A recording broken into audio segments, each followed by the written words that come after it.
Mi hija se iba a casar con el hombre que podría ser su hermano. Y yo era la única que lo sabía. Estaba parada en medio de la fiesta de compromiso, con una copa en la mano, con una sonrisa en la cara y con un secreto de 35 años quemándome por dentro.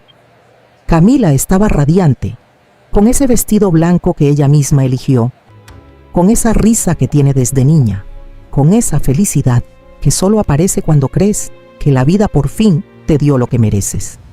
Y a su lado, Sebastián, guapo, serio, con esos ojos que miran a mi hija como si fuera la única mujer del mundo. Se veían perfectos juntos, y eso era lo que más me dolía, porque yo cargaba algo que podía destruir esa perfección en un segundo. Hace 35 años tuve un caso, breve, secreto, con un hombre que hoy estaba sentado a 3 mesas de distancia, aplaudiendo el compromiso de su hijo con mi hija. Don Ignacio, el padre de Sebastián. Si Camila era hija de don Ignacio y no de mi esposo Tomás, entonces ella y Sebastián compartían sangre. Eran medio hermanos, y ese matrimonio no podía existir. Sigue mi historia hasta el final y comenta desde qué ciudad me estás viendo, porque lo que pasó en esa fiesta cambió la vida de 2 familias para siempre. Y la verdad que salió a la luz fue mucho más oscura y más retorcida de lo que cualquiera hubiera imaginado. Pero déjame contarte cómo empezó todo, porque esta historia no nació esa noche. Nació hace 35 años, en una época en la que yo era otra mujer, con otros sueños, y con una debilidad que me persiguió hasta hoy. La fiesta era en el jardín del restaurante de Camila. Ella lo había preparado todo, las luces, las mesas, el menú, y cada detalle con esa dedicación que le pone a todo lo que hace. 60 invitados, familia de los 2 lados, amigos, compañeros de trabajo, y en la mesa principal, como si fueran la realeza de Mérida, estaban Esperanza y don Ignacio, los padres de Sebastián. Esperanza llevaba un vestido verde esmeralda, aretes largos, pelo recogido, y esa forma de sentarse que te hace sentir que todo lo que está a su alrededor le pertenece. Desde que Camila empezó a salir con Sebastián, Esperanza dejó claro que mi hija no era suficiente. Es bonita, sí, pero Sebastián podría aspirar a alguien de mejor familia.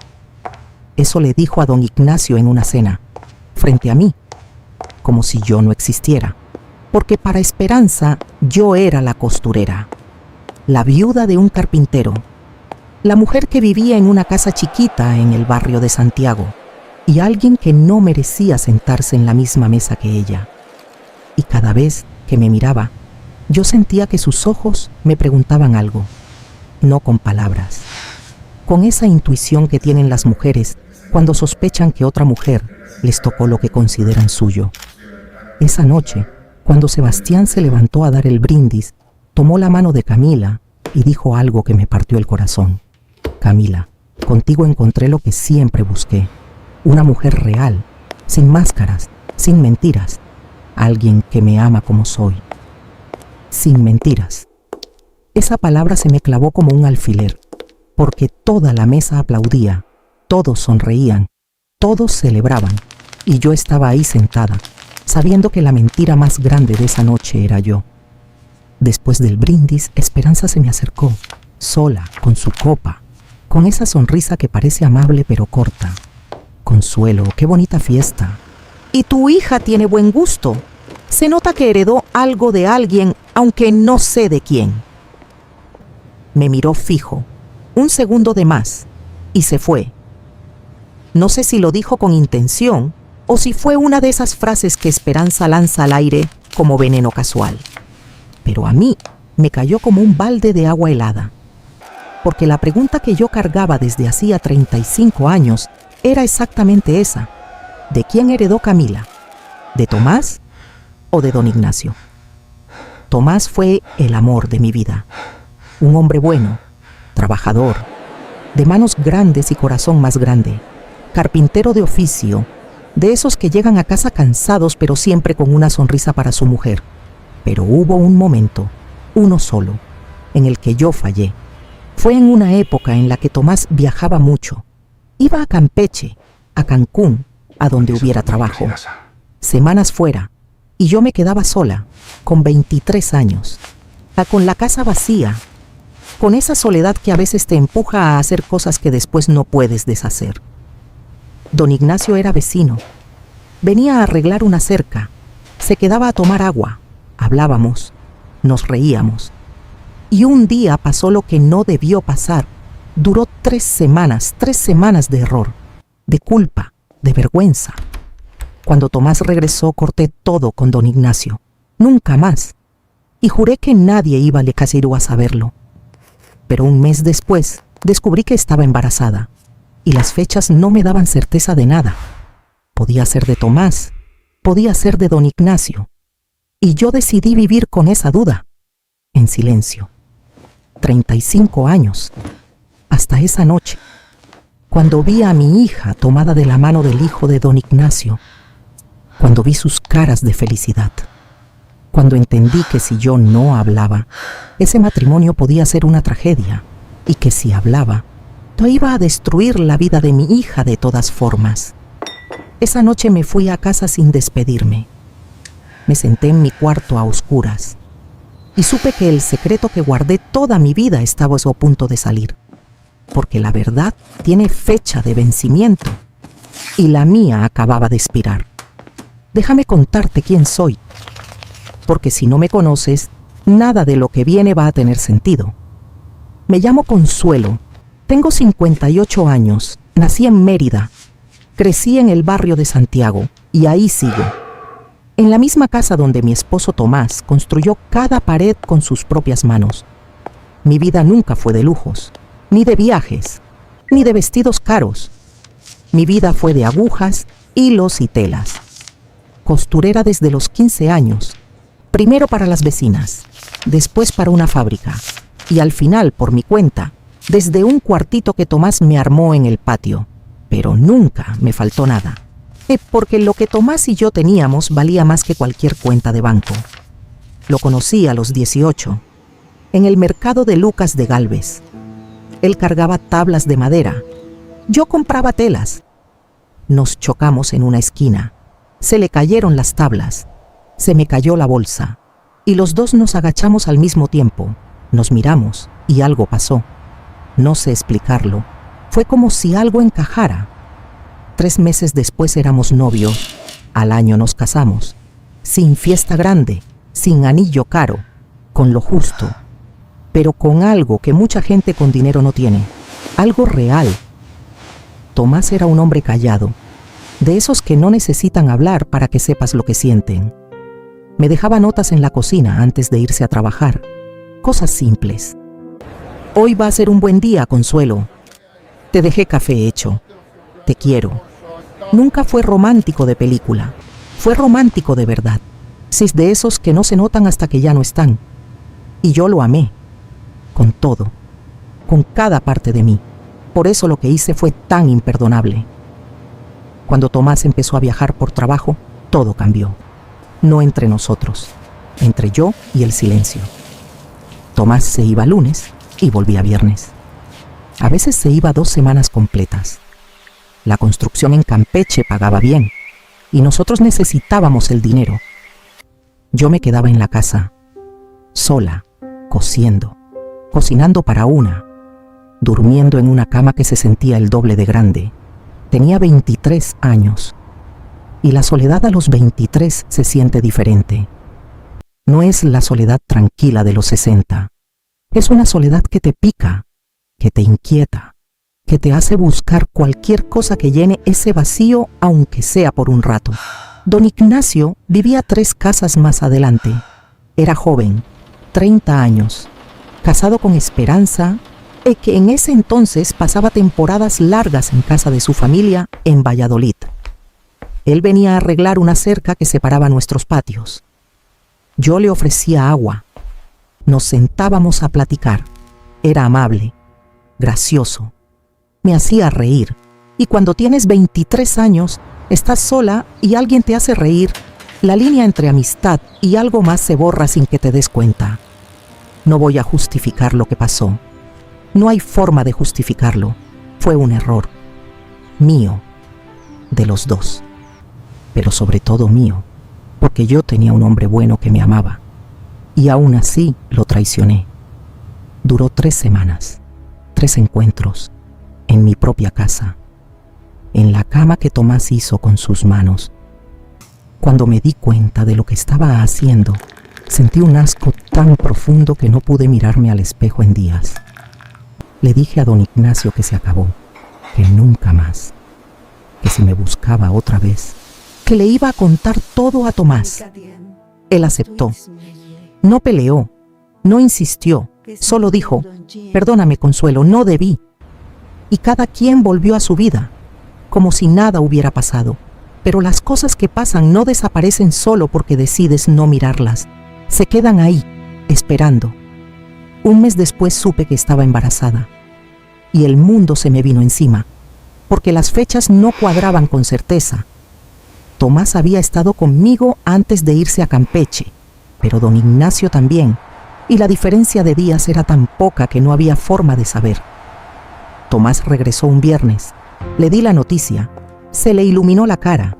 Me cargó. Me dio vueltas en la cocina. Vamos a ser papás, Consuelo. Vamos a ser papás.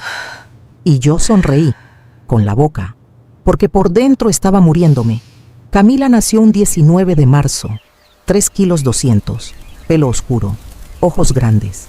Hermosa. Tomás la cargó como si fuera de cristal. Le habló bajito. Le prometió el mundo entero. Y yo miré a esa niña buscando algo, un rasgo, un gesto, algo que me dijera de quién era.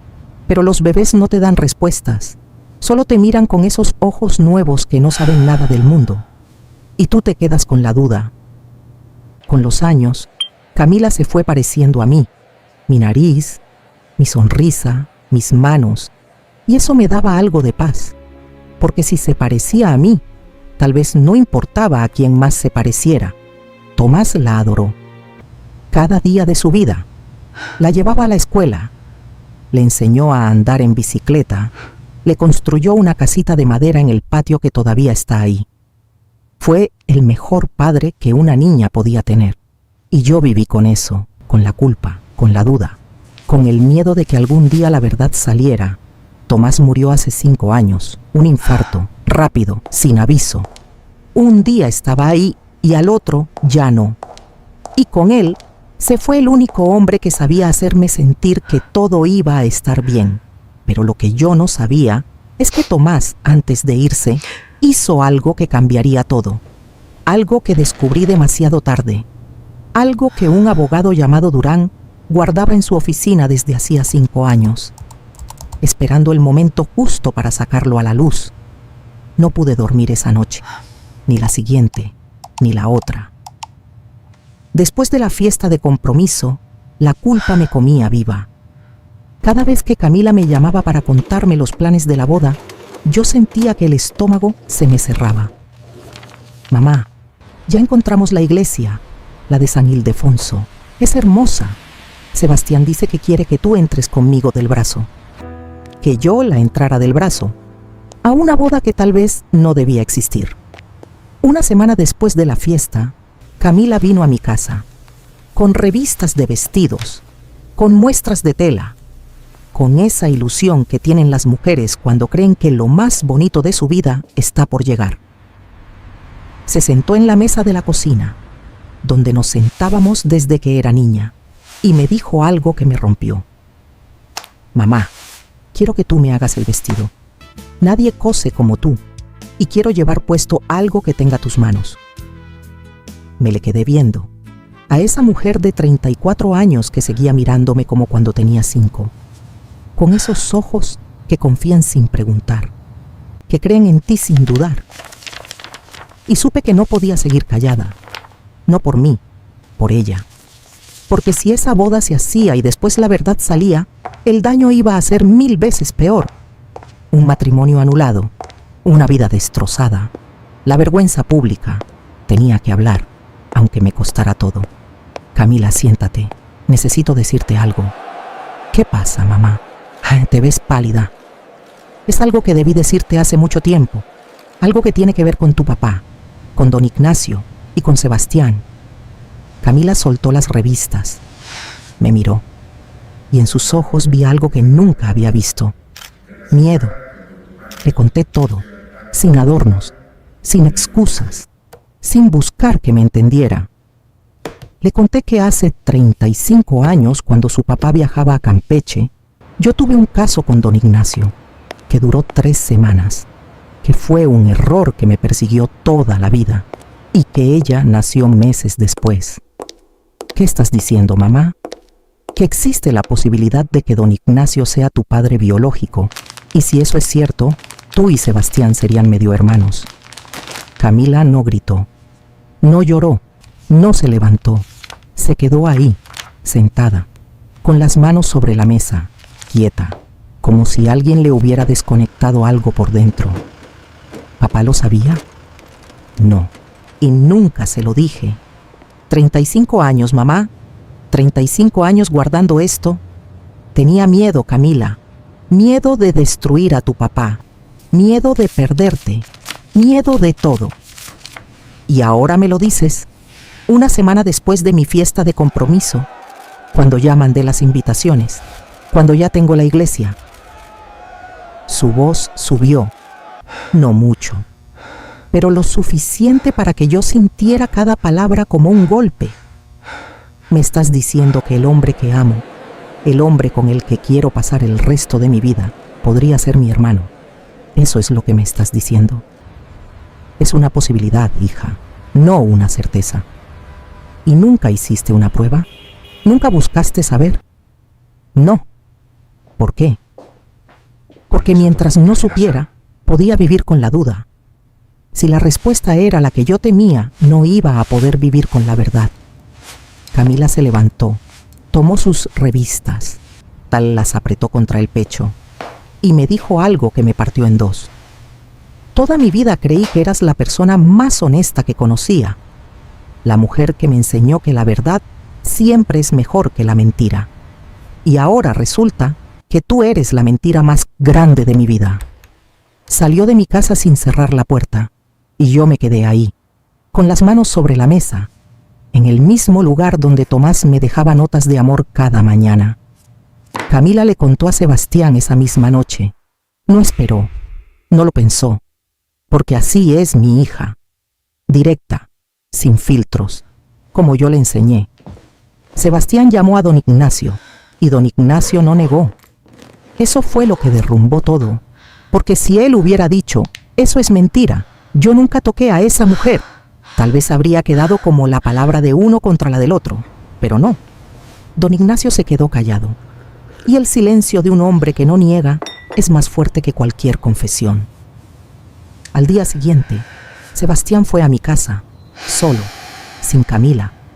Se sentó frente a mí, con la cara descompuesta, con ojeras, con los ojos de alguien que no durmió en toda la noche. Doña Consuelo, necesito que me diga la verdad. ¿Mi padre y usted tuvieron una relación? Sí, Sebastián, hace 35 años. ¿Y Camila puede ser su hija? No lo sé con certeza, pero es posible. Sebastián se frotó la cara con las manos, respiró y dijo algo que me demostró por qué mi hija lo ama. Doña Consuelo, yo amo a su hija, la amo de verdad, pero si hay una posibilidad de que seamos hermanos, no puedo casarme con ella, no puedo vivir con esa duda. Necesitamos una prueba de ADN. Lo sé, hijo. Voy a hablar con Camila y vamos a suspender la boda hasta que tengamos resultados.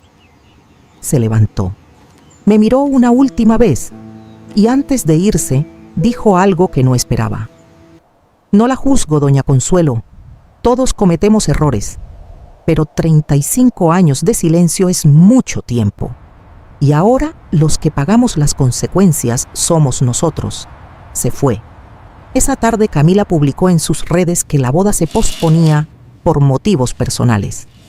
Los comentarios empezaron, las preguntas, los rumores. Y Esperanza, que no sabía nada todavía, llamó a don Ignacio exigiendo una explicación. Lo que pasó en esa llamada detonó una guerra que ninguno de nosotros estaba preparado para enfrentar, porque Esperanza no reaccionó como una mujer sorprendida.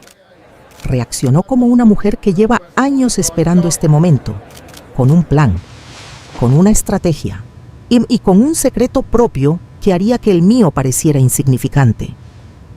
Esperanza no tardó ni 24 horas.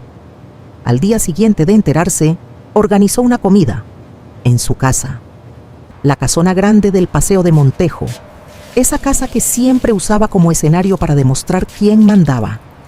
Invitó a don Ignacio, a Sebastián, a Camila, a Regina, su hermana, y a mí.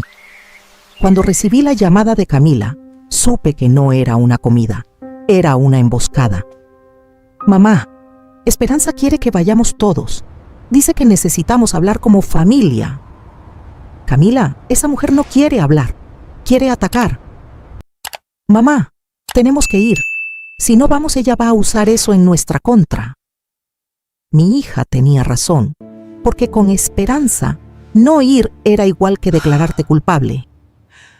Llegamos a las 2 de la tarde, Camila y yo juntas, en mi carro viejo, estacionado entre la camioneta de don Ignacio y el auto importado de Regina.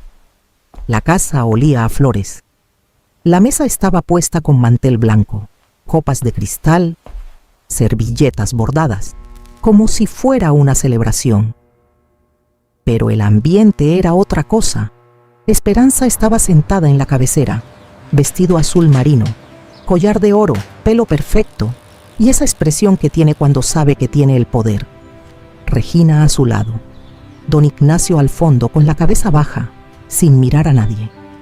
Sebastián llegó después, solo. Se sentó al lado de Camila. Le tomó la mano debajo de la mesa, y ese gesto me dio algo de esperanza, porque significaba que a pesar de todo, él seguía con ella. Esperanza esperó a que todos estuvieran sentados.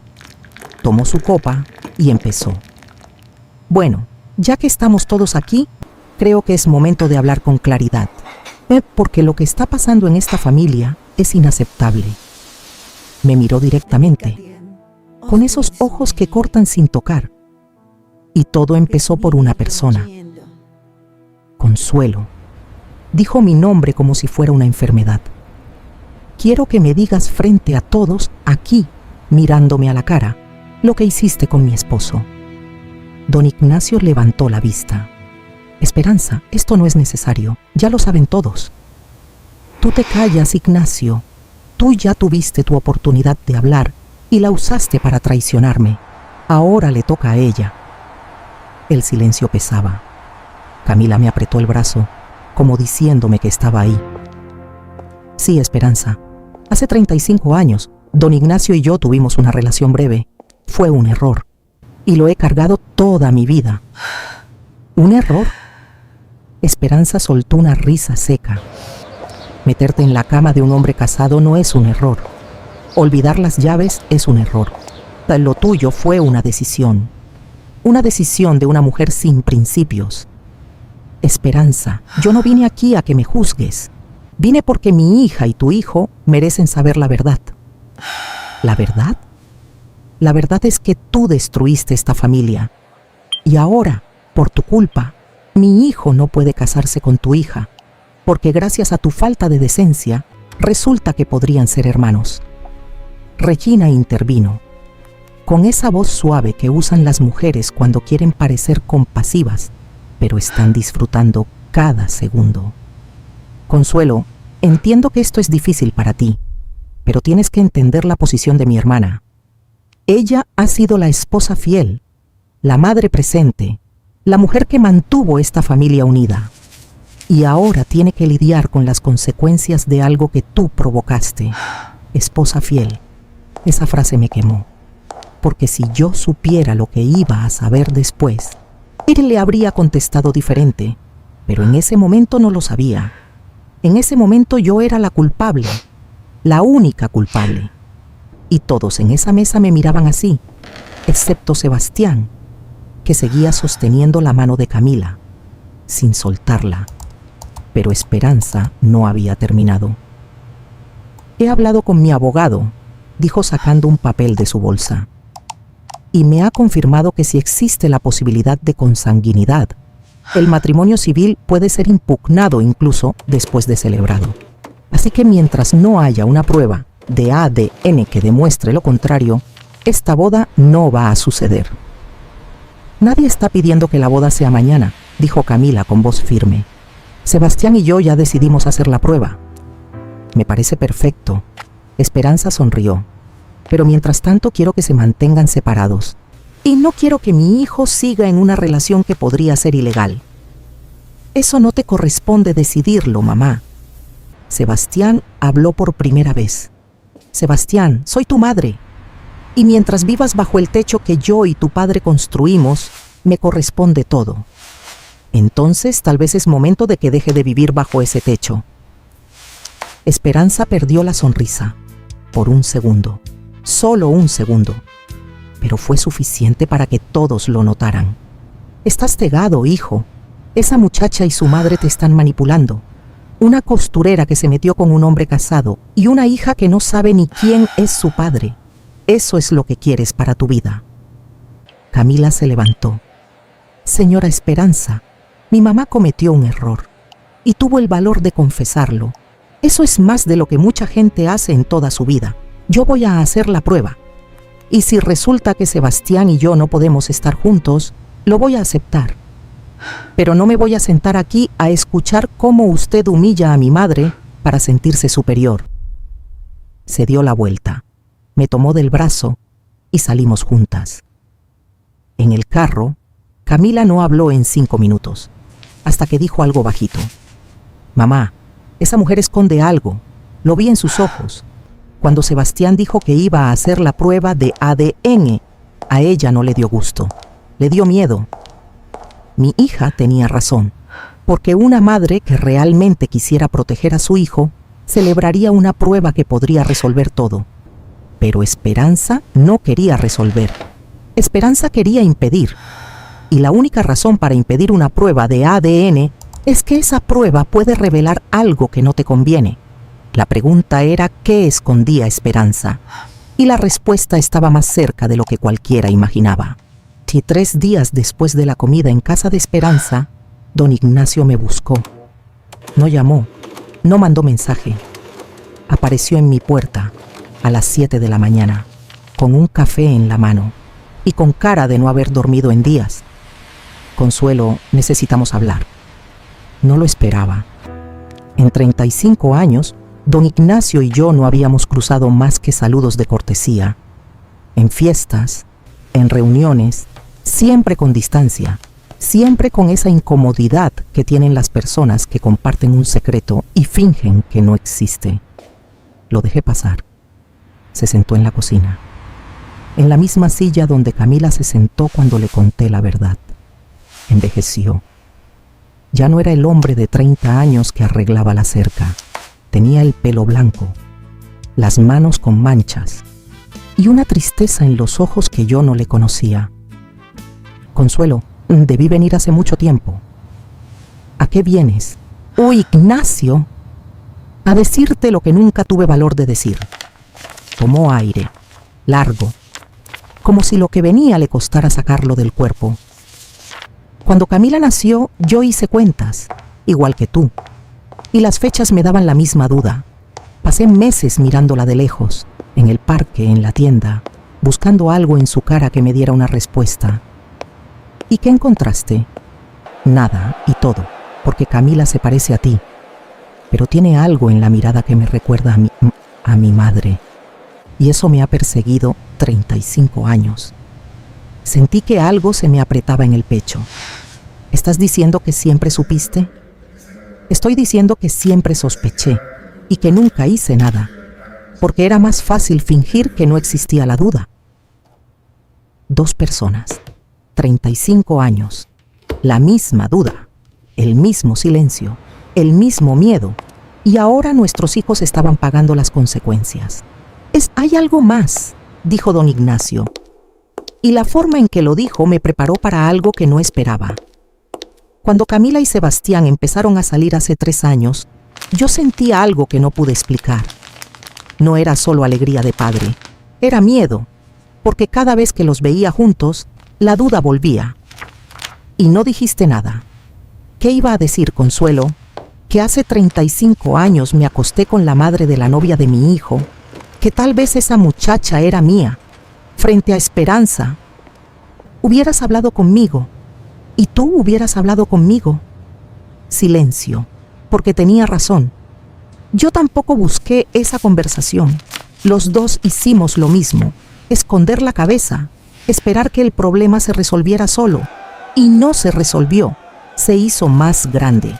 Consuelo, después de la comida en mi casa, Esperanza me dijo algo que me tiene sin dormir. ¿Qué te dijo?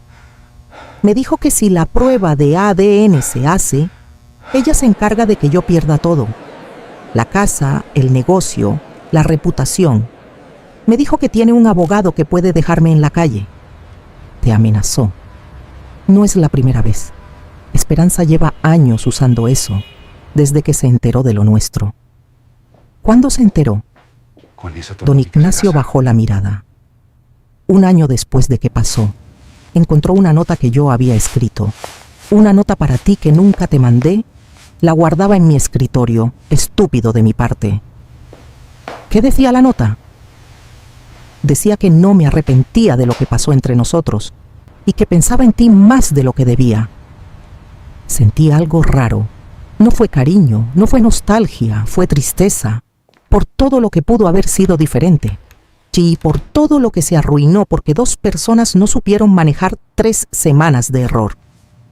Consuelo, Esperanza usó esa nota durante 34 años. Cada discusión, cada pelea, cada vez que yo intentaba tener voz en esa casa, ella sacaba el tema.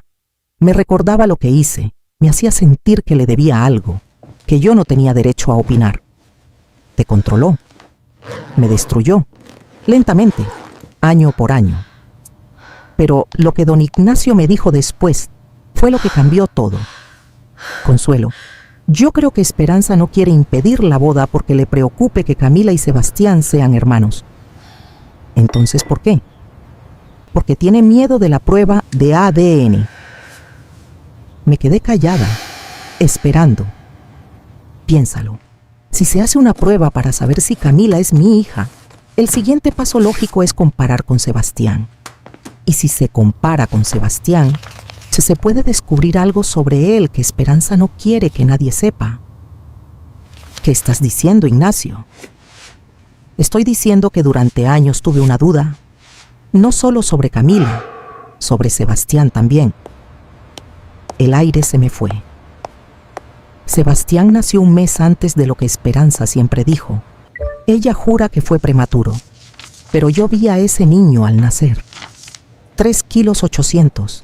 Los prematuros no pesan eso. ¿Estás diciendo que Sebastián no es tu hijo? Estoy diciendo que las fechas nunca me cuadraron, que en la época en que Esperanza debió quedar embarazada, ella pasó 2 meses en Valladolid, con su familia, y yo no fui a verla ni una vez. ¿Y nunca preguntaste? Una vez, al principio. Y Esperanza reaccionó con una furia que no le conocía. Me acusó de desconfiar de ella. Me hizo sentir culpable por preguntar, y yo me callé. Como me callé con todo. Don Ignacio se levantó, se puso el sombrero, y me dijo algo que se me quedó grabado. Consuelo, tú y yo cometimos un error hace 35 años, pero creo que Esperanza cometió uno igual, o peor.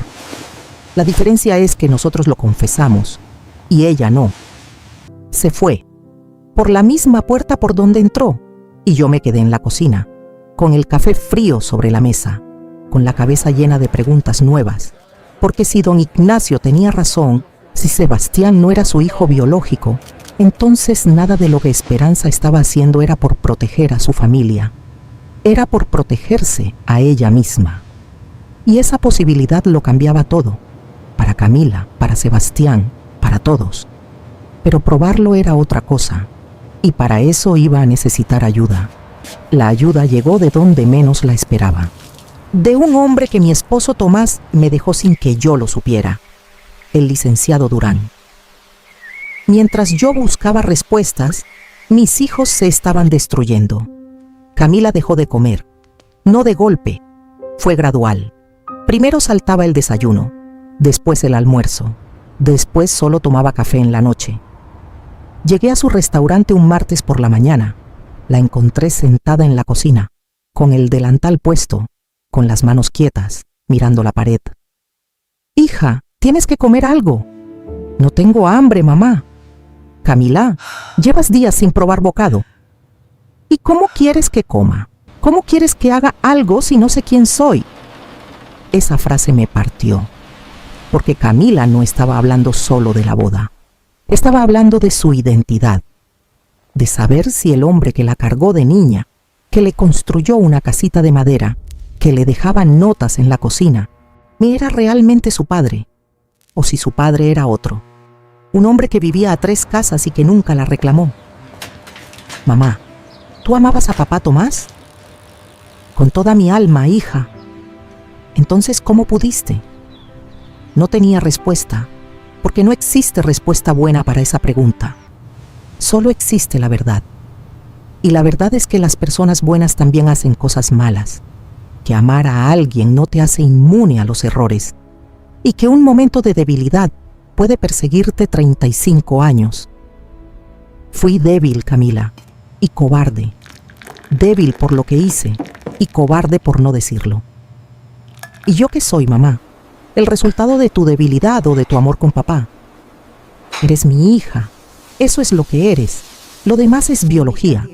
Y la biología no cambia lo que siento por ti, ni lo que tu papá Tomás sintió por ti cada día de su vida. Camila se limpió los ojos. No dijo nada más, que se puso de pie y volvió a trabajar, como si la conversación no hubiera pasado. Pero yo sabía que cada palabra se le había quedado adentro, como se quedan las cosas que duelen demasiado para procesarlas de una vez. Sebastián estaba peor.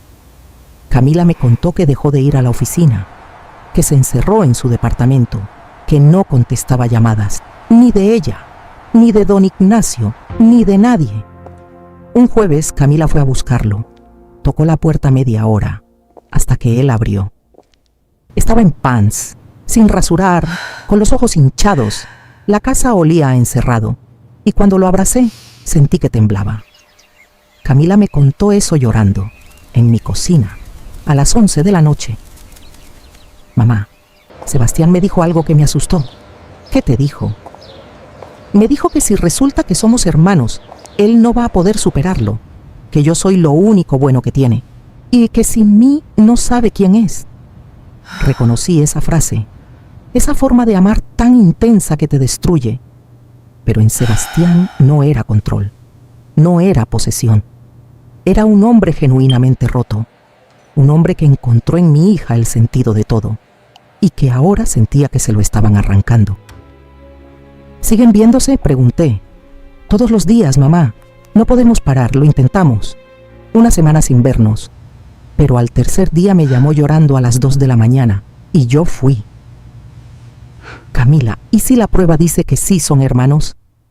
Silencio largo, de esos que pesan. «Entonces voy a tener que aprender a vivir sin la mitad de mí misma». Eso dijo mi hija, con 34 años, con un restaurante que construyó sola, con una fuerza que yo siempre admiré. Pero esa noche no era fuerte. Era una mujer aterrorizada de perder al hombre que ama, o por un error que cometió su madre 3 décadas antes de que ella naciera. Y yo era la responsable de ese terror. Esa culpa no se va. No con el tiempo, no con rezos, no con nada. Se queda ahí, como una sombra que camina contigo y que cada noche se hace más grande. Una semana después, el teléfono sonó. Era un número que no conocía. «Señora Consuelo, mi nombre es licenciado Durán. Fui amigo de su esposo Tomás. Necesito verla». Durán. El nombre no me sonaba. Tomás nunca me habló de un abogado. ¿De qué se trata? «Señora, su esposo me dejó algo antes de morir. Un sobre con documentos y una carta dirigida a usted. Me pidió que se lo entregara cuando llegara el momento adecuado. ¿Y cuándo es el momento adecuado? Cuando la verdad sobre Camila saliera a la luz. Esas fueron sus palabras exactas. Se me cortó la respiración. Tomás sabía. ¿Mi esposo sabía lo de don Ignacio? Señora, prefiero hablar en persona. ¿Puede venir a mi oficina mañana? Sí, a la hora que sea. Colgué y me senté, despacio, porque las piernas no me sostenían. Tomás sabía. El hombre que me amó toda su vida sabía que yo lo había traicionado. Y no dijo nada. No me reclamó. No me dejó. Se quedó. Con la verdad adentro, en silencio, hasta que murió. Y antes de irse, dejó algo, con un abogado, para mí, para cuando la verdad saliera. Porque Tomás sabía que tarde o temprano iba a salir. Que los secretos no mueren con las personas. Que la verdad siempre encuentra una grieta. Esa noche me acosté abrazando su almohada, la que todavía tiene su olor, la que no he lavado en 5 años porque lavarla sería perder lo último que me queda de él. Tomás, ¿qué me dejaste? ¿Qué sabías que yo no sé? No me contestó, pero al día siguiente, el licenciado Durán lo haría por él. Y lo que había en ese sobre iba a cambiar la historia de 2 familias, para siempre. La oficina del licenciado Durán estaba en el centro de Mérida. Un edificio viejo, 2º piso, con ventilador de techo que hacía más ruido que aire.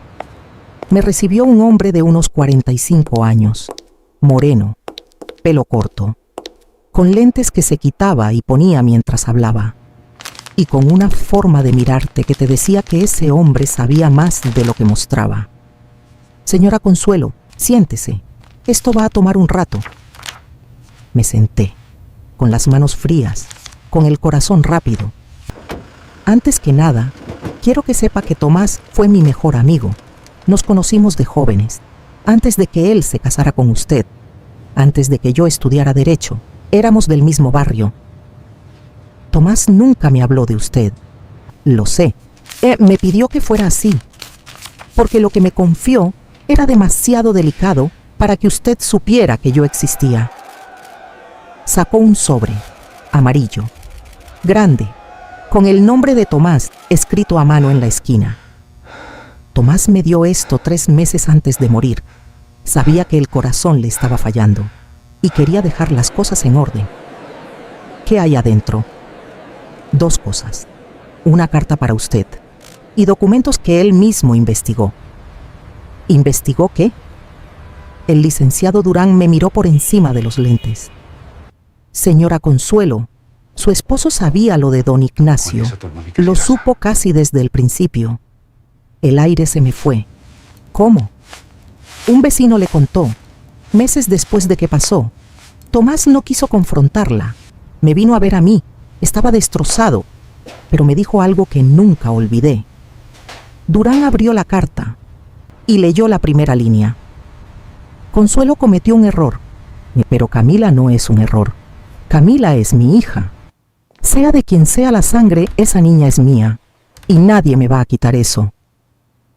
Se me salieron las lágrimas sin permiso. Durán me dio la carta. La leí completa, con las manos temblando, con los ojos borrosos. Consuelo, si estás leyendo esto es porque la verdad salió. Y si salió es porque tenía que salir. No te culpo, nunca te culpé, porque yo también hice algo que no te dije. Investigué. Tomás había investigado por su cuenta, sin decirme. Hace 10 años fui al Registro Civil de Mérida. Busqué las actas de nacimiento de Camila y de Sebastián. Después fui a Valladolid, al pueblo donde Esperanza pasaba temporadas antes de que Sebastián naciera. Y hablé con gente, con vecinos viejos, con una señora que trabajaba en la casa de la familia de Esperanza. La carta continuaba. Lo que encontré me dejó sin palabras, pero no me corresponde a mí revelarlo. Le dejé los documentos a Durán. Él sabrá cuándo es el momento. Miré a Durán. ¿Qué encontró Tomás? Antes de llegar a eso, necesito que sepa algo más. Tomás no solo investigó el pasado, también hizo algo en el presente. Durán sacó otro papel del sobre, un formulario, de un laboratorio genético. 3 meses antes de morir, Tomás se hizo una prueba de ADN. Comparó su muestra con una muestra de Camila que obtuvo de un cepillo de dientes. Me quedé helada. ¿Tomás hizo una prueba sin que yo supiera? Sí, señora, porque necesitaba saber. Después de 30 años con la duda, necesitaba una respuesta. ¿Y cuál fue el resultado? Durán sacó el papel, lo puso sobre el escritorio, frente a mí.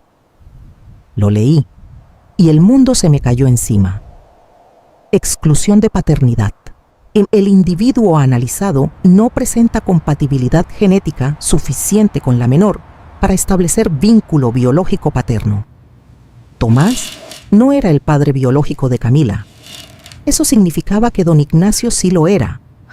Y si don Ignacio era el padre de Camila y también el padre de Sebastián, entonces mis peores miedos eran reales. Camila y Sebastián eran medio hermanos. No sé cuánto tiempo me quedé mirando ese papel. Pudieron ser minutos, pudieron ser horas. Durán me trajo agua. No la tomé. Señora Consuelo, entiendo lo que está sintiendo, pero necesito que me escuche, porque la historia no termina aquí. ¿Cómo que no termina? Mi hija es hija de don Ignacio. Sebastián es hijo de don Ignacio. Son hermanos. Se acabó. Sebastián es hijo de don Ignacio según el acta de nacimiento, pero el acta de nacimiento no siempre dice la verdad. Lo miré. ¿Qué quiere decir? Quiero decir que Tomás no solo investigó sobre Camila, investigó sobre Sebastián, y lo que encontró en Valladolid cambia todo. Durán cerró el sobre, lo puso en el cajón y me dijo algo que me dejó sin respiración. Señora Consuelo, Tomás descubrió que Esperanza tuvo una relación con otro hombre antes de que Sebastián naciera, un pintor que se llamaba Arturo, y que las fechas de esa relación coinciden exactamente con la concepción de Sebastián. ¿Está diciendo que Sebastián no es hijo de don Ignacio? Estoy diciendo que existe evidencia fuerte que sugiere eso, pero necesitamos una prueba de ADN de Sebastián para confirmarlo. Si Sebastián no es hijo de don Ignacio, entonces él y Camila no comparten sangre. Exacto. Y podrían casarse. Exacto. Sentí algo que no había sentido en semanas. No fue alivio, fue posibilidad. Un hilo delgado de esperanza en medio de un desastre. Pero hay un problema, dijo Durán.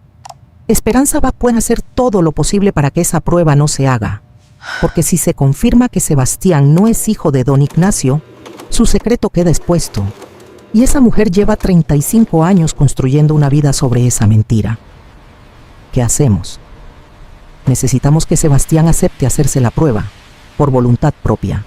Y necesitamos que Esperanza no pueda impedirlo. ¿Cuándo? Pronto, señora, porque Tomás me dejó una última instrucción en su carta.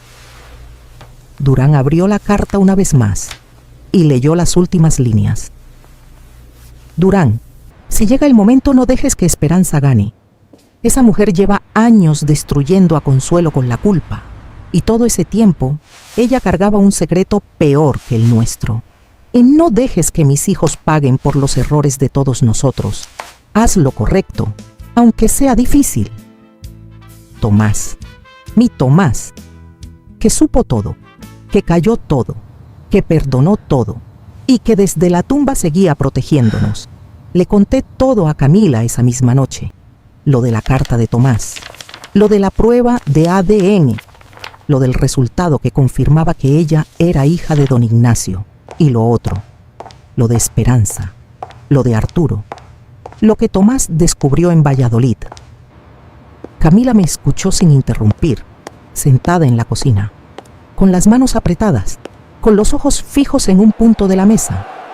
Cuando terminé, lo primero que dijo no fue sobre ella, no fue sobre Sebastián, no fue sobre la boda.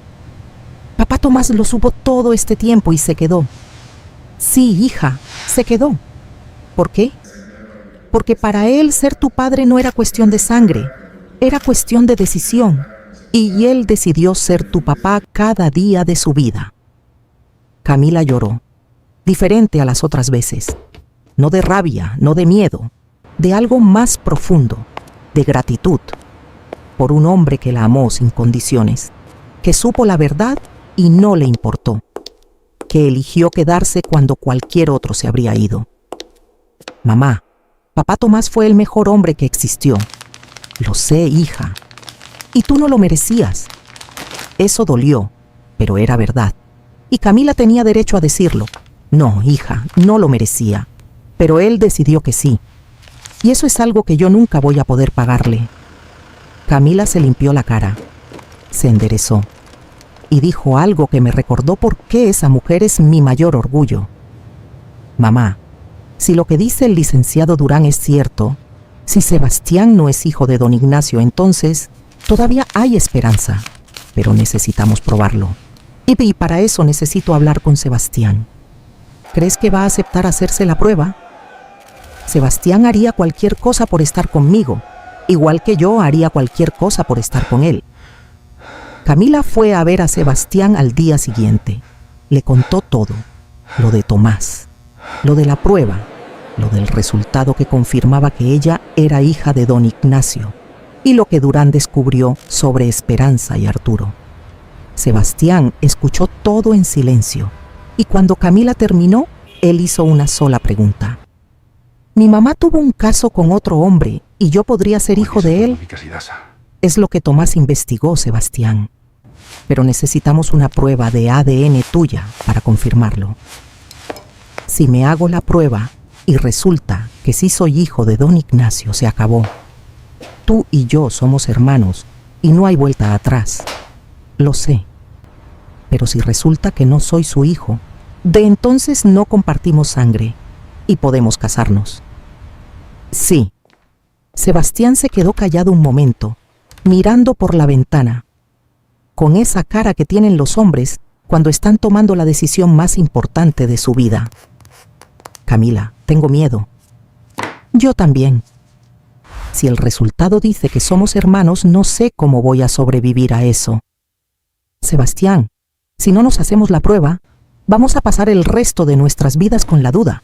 Y eso es peor. Sebastián la miró, la tomó de las manos. Vamos a hacerla, pero quiero que Durán esté presente. Y quiero que mi madre no se entere hasta que tengamos los resultados.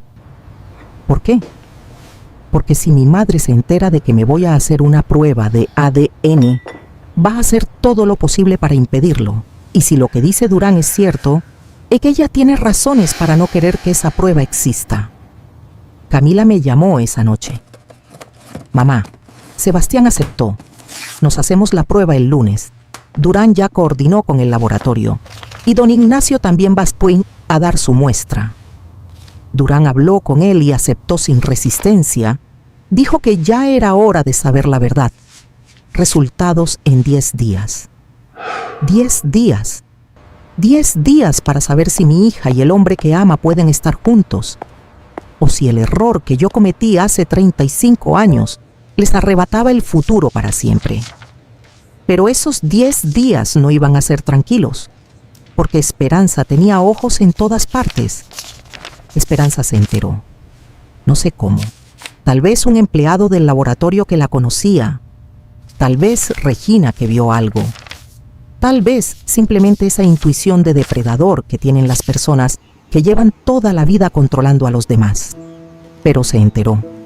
3 días después de que Sebastián se hizo la prueba, Esperanza apareció en mi casa, sin avisar, sin Regina, sola. Tocó la puerta fuerte. Abrí y la vi diferente. No traía la sonrisa de siempre, no traía el collar de oro, no traía la compostura, traía miedo. Consuelo, necesito que pares esto. ¿Parar qué, Esperanza? La prueba, lo de Durán, todo. Necesito que lo pares. Yo no puedo parar nada.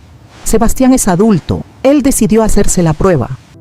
Tú lo provocaste, tú y tu abogado, metiendo ideas en la cabeza de mi hijo. Las ideas se las metiste tú, Esperanza, cuando intentaste separarlos usando mi error como excusa. Se le descompuso la cara.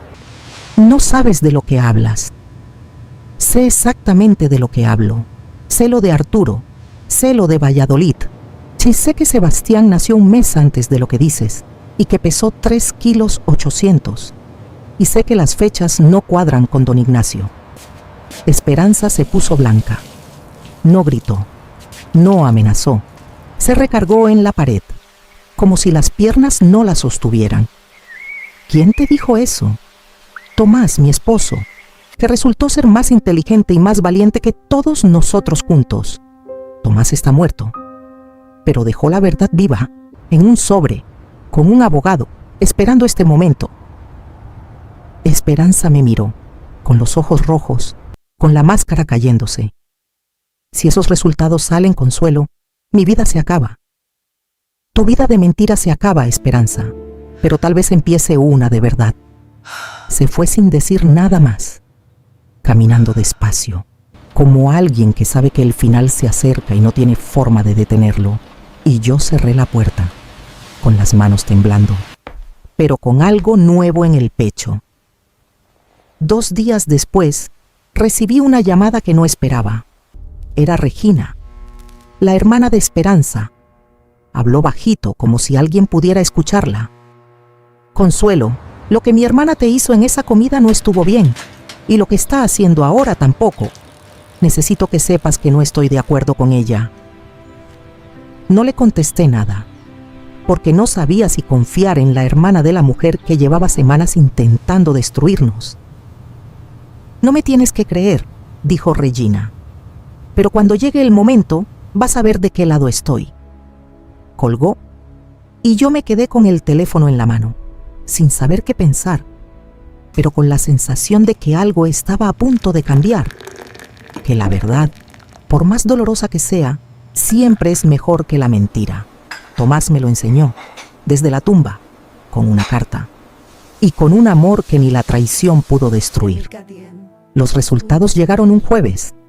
Durán me llamó a las 9 de la mañana. Señora Consuelo, ya tengo los resultados. Necesito que venga a mi oficina, con Camila y con Sebastián. ¿Y? En persona, señora. Esto tiene que ser en persona. Llegamos los 3 a las 11. Camila del brazo de Sebastián, yo detrás, con el corazón en la garganta. Durán nos esperaba con el sobre en la mesa, cerrado, con el sello del laboratorio. Antes de abrirlo, quiero que los 3 estén preparados, porque sea cual sea el resultado, las cosas van a cambiar. Camila apretó la mano de Sebastián. Él le devolvió el apretón. Durán abrió el sobre, leyó en silencio, se quitó los lentes, los limpió, se los volvió a poner, y entonces nos miró, con algo en los ojos que yo no supe leer. El resultado de la prueba de ADN de Sebastián, comparado con la muestra de don Ignacio, arroja lo siguiente. Pausa. Larga, eterna. Exclusión de paternidad. Don Ignacio no es el padre biológico de Sebastián. Camila soltó un grito, no de dolor, de algo que no tiene nombre, algo entre el alivio y el llanto y la risa y el derrumbe de semanas enteras de agonía. Sebastián la abrazó, fuerte, con los ojos cerrados, con la mandíbula apretada, temblando. No somos hermanos, dijo Camila con la voz rota. No somos hermanos. Durán los dejó un momento, me miró y asintió despacio.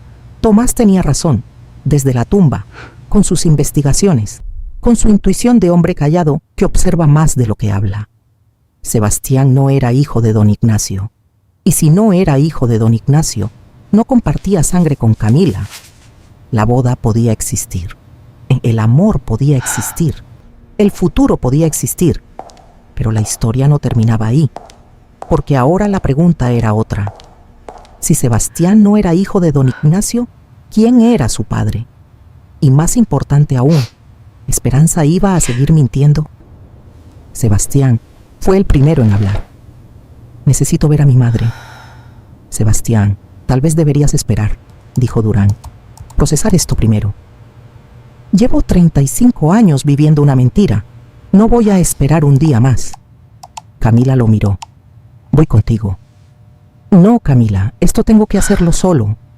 Sebastián salió de la oficina, con el resultado en la mano, con la vida entera cambiada en un papel.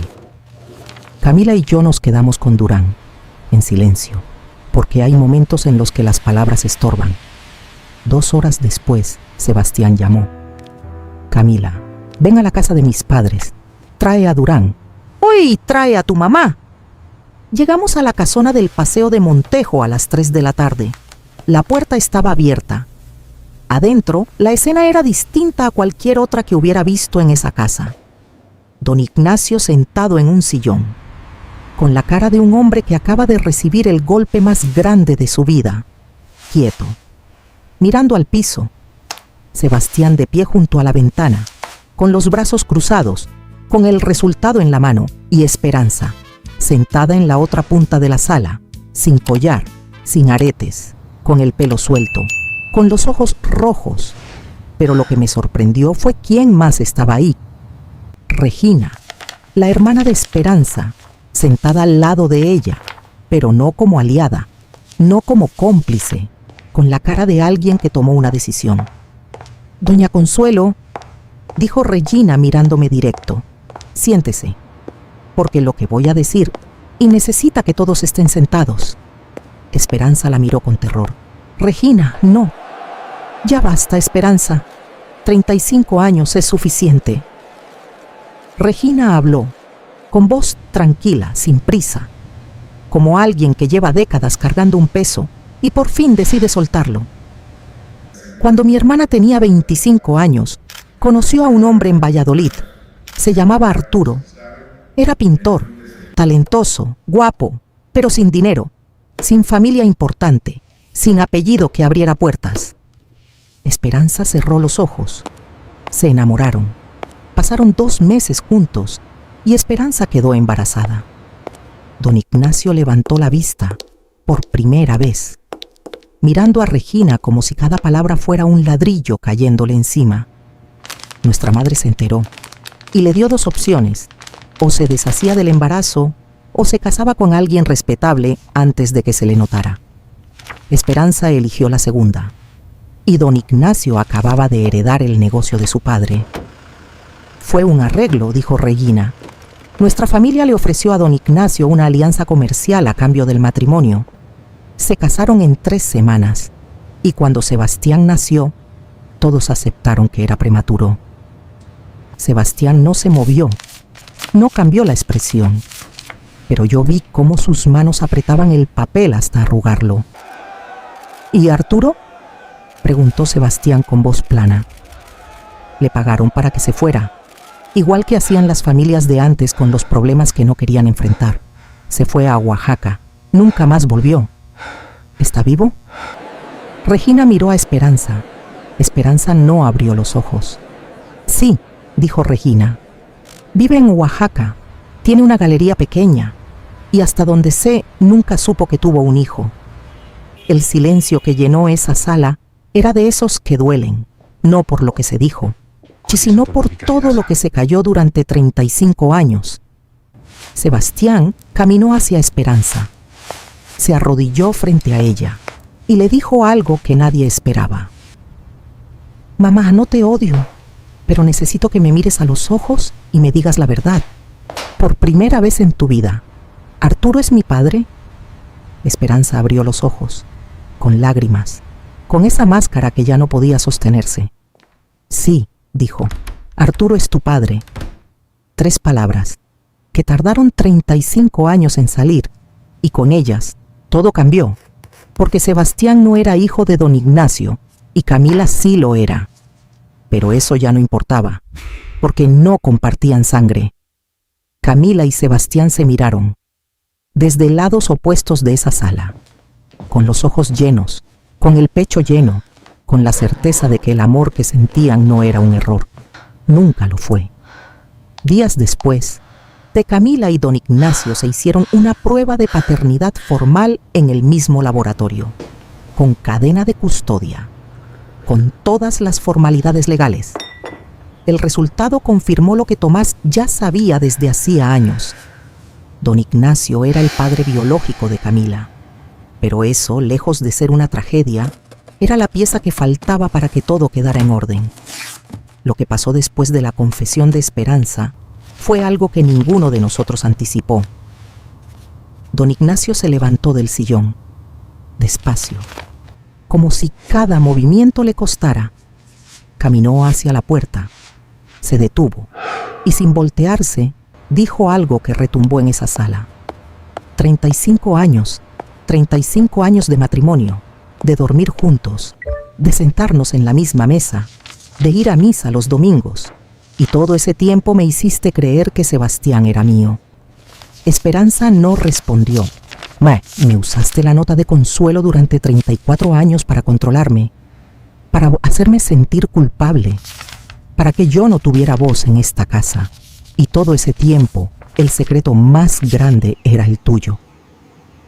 Se volteó, con los ojos rojos, pero no de tristeza, de algo más profundo. Algo que se parece a la rabia, pero que viene mezclado con alivio. Como cuando descubres que la cadena que te tenía amarrado siempre estuvo abierta. ¿Sabes qué es lo peor, Esperanza? No es que me hayas mentido, es que usaste mi error para esconder el tuyo. Me convertiste en el culpable para que nadie te mirara a ti. Don Ignacio salió de la casa, sin cerrar la puerta. Regina se levantó, miró a su hermana y dijo algo que me sorprendió. Esperanza, yo te quiero, eres mi hermana, pero lo que hiciste no fue solo mentir, se fue destruir a todas las personas a tu alrededor para proteger una imagen que nunca fue real. ¿Por qué, Regina? Esperanza habló por primera vez con voz quebrada. ¿Por qué me hiciste esto? Porque vi cómo trataste a Consuelo en esa comida, cómo la humillaste frente a todos, cómo usaste su error para pisotearla, y pensé, mi hermana está destruyendo a una mujer por algo que ella misma hizo, igual o peor. Y si yo no hablo, esto va a seguir para siempre. Regina se fue, sin drama, sin abrazo. Solo caminó hacia la puerta y desapareció, y Esperanza se quedó sola, en esa sala enorme, con los cuadros caros en las paredes, con los muebles importados, con todo lo que el dinero puede comprar, y sin nada de lo que el dinero no puede. Sebastián la miró una última vez. Mamá, voy a buscar a Arturo. Necesito conocer a mi padre y al verdadero. Y salió tomado de la mano de Camila. Y yo entendí algo, que las mentiras pueden separar a las personas durante años, pero la verdad, cuando llega, tiene el poder de unirlas para siempre. Las semanas que siguieron fueron de reconstrucción. No fue fácil. Nada de esto fue fácil, pero por primera vez en meses, la verdad estaba sobre la mesa, toda, sin esquinas escondidas, sin mentiras protegiendo otras mentiras. Don Ignacio buscó un departamento, pequeño, en el centro de Mérida, cerca de donde yo vivo. Un martes por la mañana lo vi caminando por el Parque de Santiago, solo, con un café, con el paso lento de un hombre que está aprendiendo a caminar de nuevo, después de años de estar quieto. Me vio. Se acercó. Consuelo, ¿puedo sentarme? Siéntate, Ignacio. Nos quedamos un rato en silencio, mirando los árboles, escuchando los pájaros, como dos personas que compartieron un error y ahora comparten las consecuencias. ¿Cómo está Camila?, preguntó. Mejor, mucho mejor. Me alegro. Esa muchacha es fuerte, igual que tú. Igual que su padre. Ignacio me miró. ¿Te refieres a mí o a Tomás? A Tomás, porque él fue quien la crió, quien la formó, quien la hizo la mujer que es. Tienes razón, Tomás fue un gran hombre, el mejor que conocí, mejor que yo. Sí, Ignacio, mejor que tú y mejor que yo. No fue cruel, fue honesto, y él lo recibió como lo que era. Una verdad que los dos necesitábamos decir en voz alta. Consuelo, quiero conocer a Camila, como padre, si ella me lo permite. Eso no me toca a mí decidirlo, es decisión de ella. Lo sé, pero quería que supieras que no voy a imponerme. No voy a aparecer de la nada exigiendo un lugar que no me gané. Si Camila quiere conocerme, aquí voy a estar. y si no quiere, lo voy a respetar. Asentí, porque eso era lo correcto, y porque después de 35 años de errores, lo mínimo que podíamos hacer era empezar a hacer las cosas bien. Sebastián viajó a Oaxaca, solo, sin decirle a Esperanza. Encontró a Arturo en una galería pequeña en el barrio de Jalatlaco. Un hombre de 64 años, con las manos manchadas de pintura, con el pelo largo, con la sonrisa de alguien que hizo las paces con la vida hace mucho tiempo. Sebastián me contó después cómo fue ese encuentro. Entré a la galería, lo vi pintando, y antes de que dijera nada, él me miró y dijo: «Tienes los ojos de tu madre». Arturo siempre supo que tenía un hijo, que le pagaron para irse, que nunca lo dejaron volver, y llevaba 35 años esperando ese momento, pero faltaba algo, un último paso para que todo quedara en orden. Durán lo organizó, una reunión en su oficina, con todos, Camila y Sebastián, don Ignacio, yo y un notario público. Lo que vamos a hacer hoy, explicó Durán, es formalizar lo que las pruebas ya demostraron, para que legalmente no quede ninguna duda. Puso los documentos sobre la mesa. Primero, la prueba de ADN que confirmaba que Camila era hija biológica de don Ignacio. Segundo, la prueba de ADN que confirmaba que Sebastián no era hijo biológico de don Ignacio. Tercero, una declaración jurada de Regina confirmando la relación de Esperanza con Arturo y las circunstancias del nacimiento de Sebastián. Cuarto, la carta de Tomás, notariada como documento póstumo. Con estos documentos, dijo Durán, queda legalmente establecido que Camila y Sebastián no comparten vínculo de consanguinidad. No hay impedimento legal para el matrimonio. Camila miró a Sebastián. Sebastián miró a Camila. Y algo que llevaba semanas roto empezó a reconstruirse. No fue un momento de película. No hubo música. No hubo aplausos. Fue silencio. Pero de los buenos. De esos que llegan cuando algo pesado se cae de tus hombros y por fin puedes respirar. Don Ignacio firmó los papeles, con la mano temblorosa, con los ojos húmedos. Cuando terminó, miró a Camila. «Mija, yo sé que no tengo derecho a llamarte así, pero quiero que sepas que desde el día que naciste, algo dentro de mí sabía, y no haber estado presente es algo que voy a cargar el resto de mi vida». Camila lo miró, largo, sin decir nada, y después hizo algo que no esperaba. Se levantó, caminó hacia él y le dio la mano. No un abrazo, no un beso, una mano, firme, digna, de mujer a hombre. «Don Ignacio, yo ya tuve un padre, el mejor del mundo, pero si usted quiere estar presente en mi vida, le voy a dar esa oportunidad. No como padre, como familia, porque después de todo lo que pasó, creo que esta familia necesita empezar de cero». Don Ignacio tomó esa mano, la apretó, y por primera vez en toda esta historia lo vi sonreír, no de alivio, de algo más, de la posibilidad de ser mejor, aunque sea tarde, aunque sea poco, aunque sea empezando por un apretón de manos en la oficina de un abogado. Y yo entendí algo, que el perdón no borra lo que pasó, pero abre la puerta a lo que puede pasar. La boda fue en diciembre, y no en la iglesia de San Ildefonso como Camila había planeado al principio. Fue en el patio de mi casa, en el barrio de Santiago, debajo del árbol de naranja que Tomás plantó cuando Camila nació. «Mamá, quiero casarme donde crecí, donde papá Tomás me construyó la casita de madera, donde tú me enseñaste a coser, donde fui feliz». Cuando me dijo eso, no pude responder, porque tenía un nudo en la garganta que no me dejaba hablar. Camila no quiso nada grande.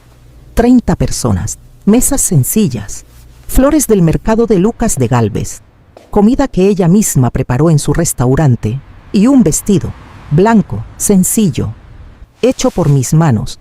Después de todo lo que pasó, después de los rumores, las preguntas y los comentarios que llenaron sus redes cuando pospuso la boda, Camila decidió que solo quería rodearse de las personas que realmente importaban. Ve sin explicaciones, sin dar cuenta a nadie, porque la felicidad no necesita testigos, solo necesita ser real. El vestido me tomó 3 semanas.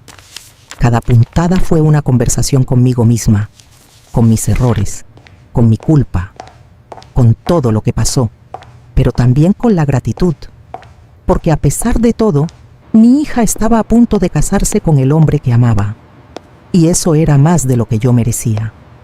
Sebastián llegó a las 5 de la tarde, de traje oscuro, sin corbata, con el pelo un poco desordenado, y con una sonrisa que le nacía desde adentro.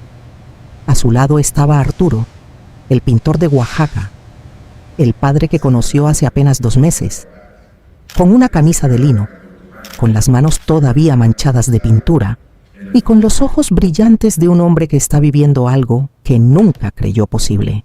Y Sebastián me había contado que cuando le pidió a Arturo que viniera a la boda, el hombre se quedó callado 1 minuto entero y después dijo: «Llevo 35 años esperando que alguien me invite a algo». Don Ignacio también estaba, no en la primera fila, no al lado de Sebastián, atrás, solo, discreto, con esa humildad nueva que le apareció desde que la verdad salió. Camila lo invitó personalmente, fue a su departamento y le dijo: «Don Ignacio, usted es parte de esta historia, no la mejor parte, pero es parte, y quiero que esté ahí». Él aceptó sin pedir más, porque entendió que estar presente en silencio era más de lo que merecía. Cuando Camila salió de la casa, el patio se quedó en silencio, no porque alguien lo pidiera, sino porque hay momentos que no necesitan palabras.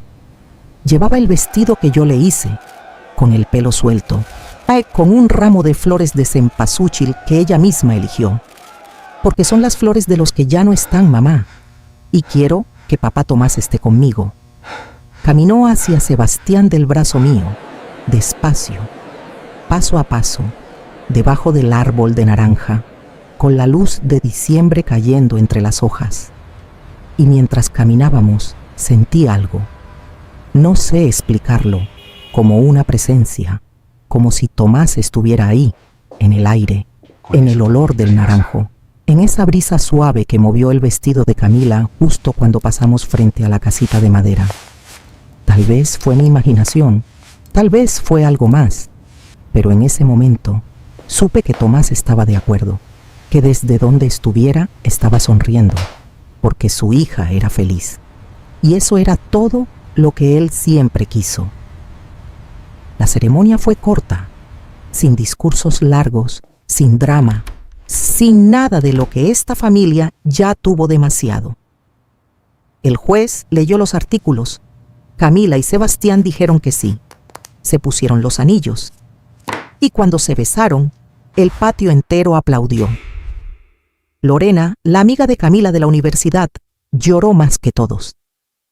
Las vecinas del barrio que conozco desde hace 40 años gritaron como si fuera gol de la selección. Los meseros del restaurante de Camila levantaron las copas. Y Arturo, el pintor que conoció a su hijo hace 2 meses, aplaudió con las manos arriba de la cabeza como un niño que acaba de ver un milagro. Don Ignacio aplaudió también, desde atrás, discreto, pero con los ojos llenos. Y yo me quedé de pie, al lado del árbol, con las manos juntas, viendo a mi hija besar al hombre que ama, sin secretos entre ellos, sin mentiras, sin dudas. Y pensé que tal vez así se siente cuando las cosas por fin están en su lugar. No perfectas, pero en su lugar. Después de la cena, cuando la mayoría de los invitados ya se había ido, Camila me buscó. Me encontró sentada en la banca del patio, la banca que Tomás hizo con sobrantes de madera, la misma donde nos sentábamos a tomar café por las tardes. Se sentó a mi lado, se recargó en mi hombro, como cuando era niña. «Mamá, gracias». «¿Por qué, hija?» «Por el vestido, por la boda, por todo». «Camila, yo Casi te destruyo la vida con mis mentiras. Sí, casi. Pero también me la diste. Y la vida que me diste es más grande que cualquier error. Nos quedamos en silencio un rato, mirando el cielo de Mérida, con las estrellas que se ven más claras cuando no hay nubes. Mamá, ¿crees que papá Tomás nos vio hoy? Estoy segura, hija. Sí, estoy segura de que nos vio. ¿Crees que está orgulloso? Creo que siempre estuvo orgulloso de ti, desde el primer día. Camila se limpió los ojos, me besó la frente y se fue con Sebastián, tomados de la mano, caminando hacia el carro que los iba a llevar a su luna de miel. Me quedé sola en el patio, con el árbol de naranja, con la casita de madera, con los restos de la fiesta y con una paz que no sentía en meses. Mira, yo no soy la heroína de esta historia. Fui la causa de casi todo lo malo que pasó. Mi error, mi silencio, mi cobardía de 35 años crearon un dolor que pudo destruir a 2 familias. Pero aprendí algo.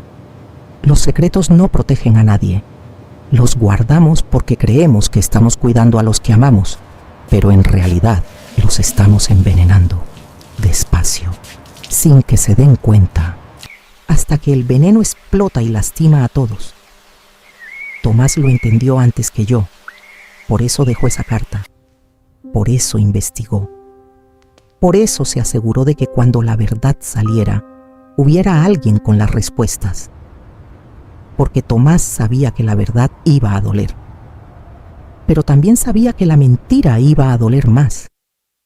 Si estás escuchando esta historia y tienes un secreto que crees que es mejor callar, piénsalo 2 veces, porque los secretos no se quedan quietos, crecen, se enredan, se meten en la vida de tus hijos, de tus nietos, de personas que ni siquiera nacieron cuando tú decidiste callar. Habla, aunque duela, aunque te juzguen, aunque sientas que el mundo se te cae encima, porque el mundo que se cae por la verdad se puede reconstruir. Pero el que se cae por la mentira deja escombros que nadie puede levantar. Esta es mi historia, la de una costurera de Mérida que guardó un secreto 35 años y que casi pierde a su hija por no tener el valor de hablar. Pero hoy mi hija se casó, debajo del árbol que su padre plantó, con el vestido que su madre le hizo y con un hombre que la ama de verdad. Y eso, después de todo lo que pasamos, es más de lo que merezco, pero exactamente lo que ella merece.